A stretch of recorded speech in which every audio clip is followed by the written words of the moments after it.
Donc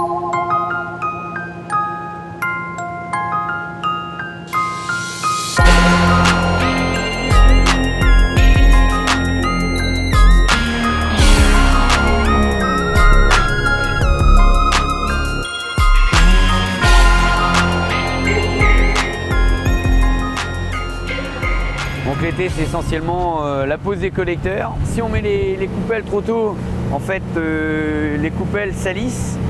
Et si on les met trop tard, ben, c'est bien simple, les larves, il n'y en a plus et donc on récolte rien du tout.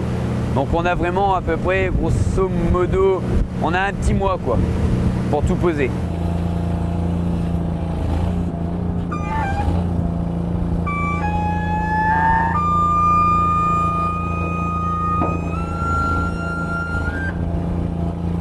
Est-ce qu'on va y aller là-bas avec sans rallonge?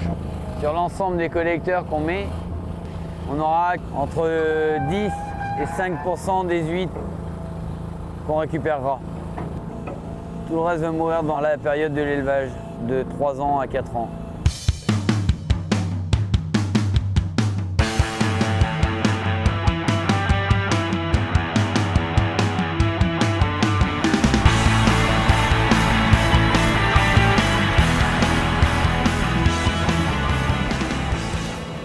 Le tout début de l'huître, du captage de la Gironde. Hop! Parfait. On a une petite quinzaine de jours en décalage, à peu près. Toujours un peu après. En nombre d'unités, on a pareil, on a le même nombre. Mais par contre, comme elles sont plus souvent immergées, selon les marées, quand on viendra au mois d'avril-mai, elles seront un peu plus grosses. Faudra qu'on avance là. Fais gaffe à pas te faire coincer. Si après je pourrais peut-être avancer un coup, je vais voir.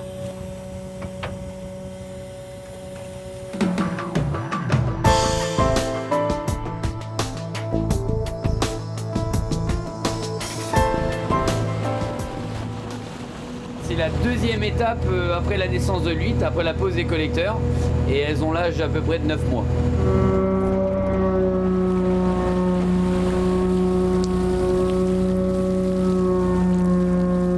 Dans l'estuaire, la mer se met à monter très très vite. Donc le but du jeu, c'est de faire le maximum de boulot le plus tôt possible.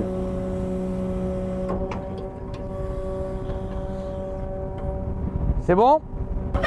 On peut se permettre encore des fois enfin pas de rater, mais de prendre un peu de retard. On rattrape le retard en faisant des marées de jour et des marées de nuit.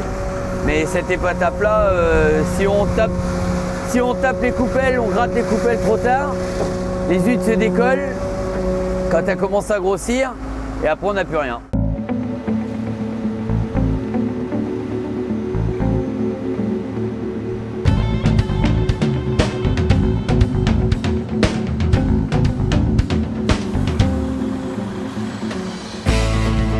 L'étape du naissain et l'étape de la commercialisation pour les fêtes, on va dire c'est les deux phases vraiment les plus importantes nous pour notre établissement quoi.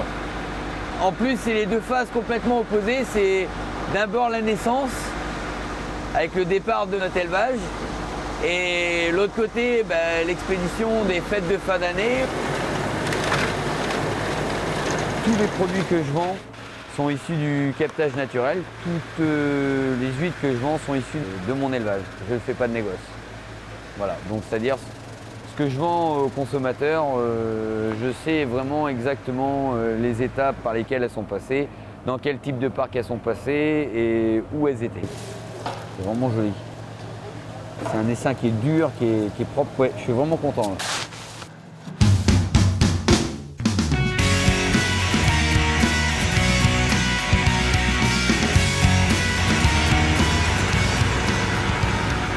Tous les jours on travaille dans les dépôts, avant d'aller dans les bas, on pose des huîtres, on enlève des huîtres et ainsi de suite. Donc là quand on fait le calibrage, tout ce qui est petite, qu'on va devoir reparquer dans un an, on les stocke ici. Il faut tourner à peu près tous les mois et demi à peu près les poches de naissance.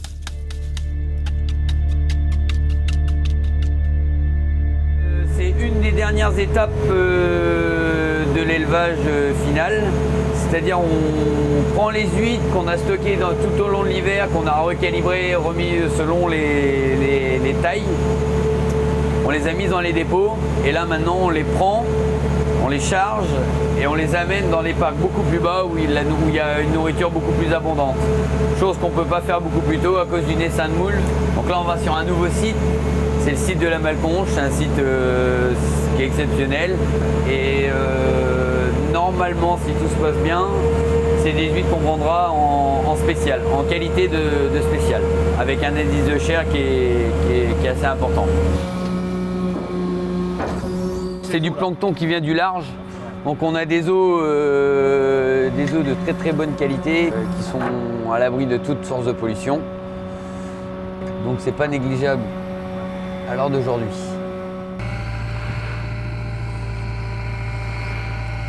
Tous les ans, on entretient le marais régulièrement.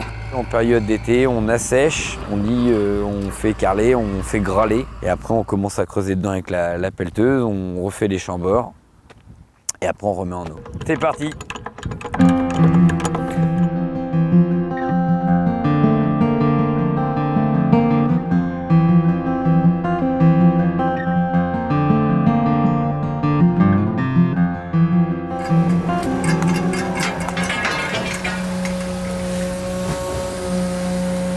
Là, c'est le virage des poches, c'est pour qu'elles aient une belle forme, qu'elles soient aérées et que les petites se retrouvent dessus dans les poches et pas dans les coins des poches, quoi. Et on tape les huîtres emmaillées au travers des poches, quoi. C'est pour finir le produit, quoi, pour qu'il ait une belle forme, une belle taille commercialisable.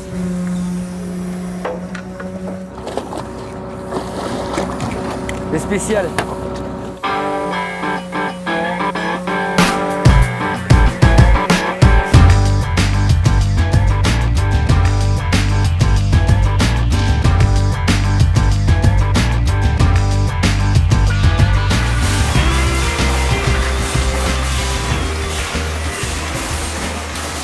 En fait, nous, on a une machine calibreuse optique qui rejoint plus l'aspect traditionnel du triage, c'est-à-dire la femme qui pèse l'huître et en même temps qui la regarde. Donc on obtient des lots beaucoup plus homogènes que quand ils sont calibrés au poids. Et en plus, cette machine-là nous permet de mettre de côté toutes les huîtres qui sont mal formées, c'est-à-dire les longues.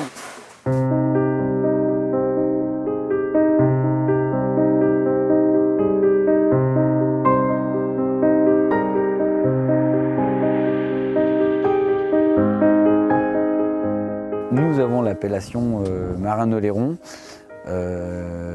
qui veut dire que les huîtres sont affinées dans les anciens marais salants, on appelle ça des clairs, pendant un mois à des densités très très réduites comparées au parc en mer, quoi. On ne recherche plus du tout la pousse, on recherche vraiment un goût unique au monde. Ça peut se comparer au vin qui vieillit en fût de chêne ou au fromage qui vieillit en cave. Donc c'est un endroit vraiment complètement naturel et sauvage, quoi. Si on a élevé des huîtres pendant 3 ans, il faut les vendre et on n'a vraiment que 15 jours pour les vendre en fin d'année, quoi. On fait à peu près 80% de notre chiffre d'affaires dans les 15 derniers jours de l'année. Il y a un minimum d'huîtres et après il faut le poids dans la bourriche. C'est des huîtres qui sont déjà calibrées et qui sont passées en clair. Tout est contrôlé sur une balance à la fin de la chaîne. C'est des huîtres qui partent dans toute la France.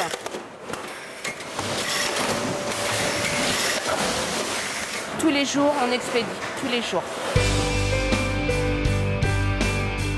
Depuis plusieurs générations, 5 générations quand même, c'est-à-dire les papas ont su transmettre le savoir-faire et l'amour d'un métier qui est quand même maintenant relativement unique en son genre. Et un produit qui est fait par du travail manuel, donc un produit qui sort d'une famille, qui est confié à une famille pour être dégusté. Voilà.